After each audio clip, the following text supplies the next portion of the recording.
Setiap periode sejarah Pancasila memang kerap dibenturkan dengan ideologi lain. Pada 18 September 1948, Musso mencoba mengatur negara Soviet Indonesia dengan melakukan pemberontakan bersama PKI. Setahun berselang, pada 17 Agustus 1949, disusul pendirian Negara Islam Indonesia oleh Kartosuwiryo. Oleh karena itu, kita harus meyakini bahwa Indonesia dan Pancasila adalah harga mati.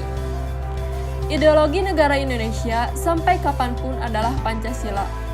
Jika kemudian ada yang ingin kembali mengganti Pancasila dengan ideologi lain, berarti ia mengubah Indonesia menjadi negara lain. Pancasila akan selalu relevan dengan kehidupan bangsa Indonesia, karena dasar negara kita adalah Pancasila.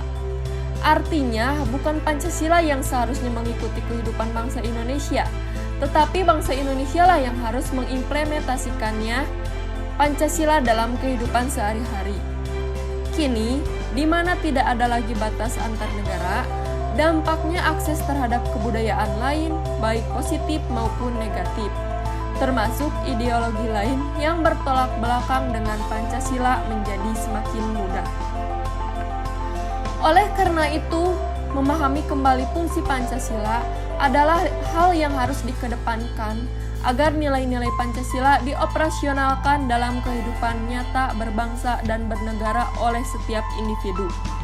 Pancasila harus mampu melewati alur dialektika peradaban yang menguji ketangguhannya sebagai dasar filosofis bangsa Indonesia. Pancasila tidak boleh tenggelam dalam pusaran sejarah dan berhenti di salah satu terminal sejarah peradaban saja.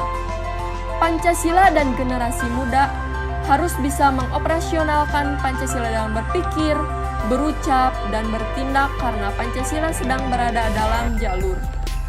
Apakah akan terlupakan dan menjadi dongeng ataukah yang bisa terus dijadikan pandangan hidup dari setiap generasi? Pancasila harusnya tidak hanya diimplementasikan sebatas hafalan dari 5 sila. Pancasila harus hadir dalam nafas kehidupan. Harus ada menghormati, saling menghormati, dan bekerja sama antar pemeluk agama dan penganut kepercayaan untuk mewujudkan sila pertama. Selanjutnya, dari dalam pikiran, generasi muda harus meyakini akan hak setiap orang tanpa melihat latar belakang suku, agama, dan juga budaya, sehingga kita bisa mengembangkan sikap tenggang rasa serta saling mencintai. Maka cita-cita menjadikan sila kemanusiaan yang adil dan beradab bisa terwujud dalam kehidupan bernegara. Tantangan Pancasila sebagai ideologi negara di masa depan semakin kompleks di era globalisasi dan modernisasi. Menjadi kewajiban setiap warga negara untuk mempertahankan Pancasila sebagai ideologi dan dasar negara.